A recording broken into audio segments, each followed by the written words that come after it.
Twisted metal snaking train carriages off the tracks, signs of a night of chaos and trauma.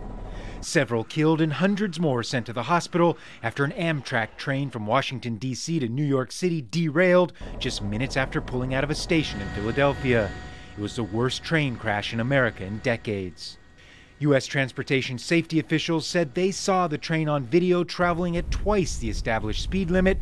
They also say the train was not equipped with the latest safety technology designed to prevent high-speed derailments. And so we have called for positive train control for many, many years. It's on our most wanted list.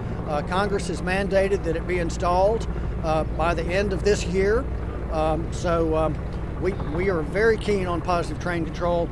Based on what we know right now, we feel that had such a system been installed in this section of track, this accident would not have occurred.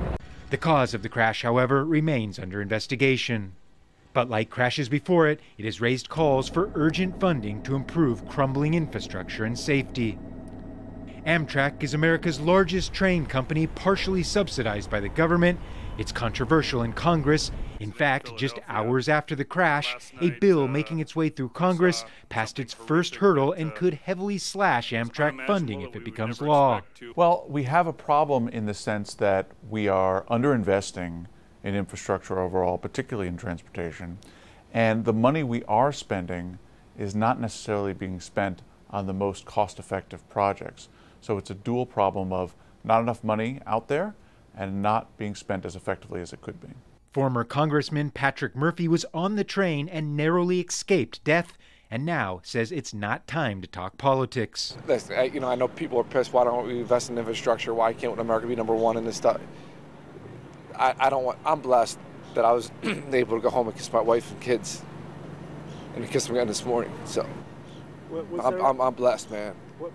While this train derailment was no doubt a tragedy, accidents such as this are fairly rare in the U.S.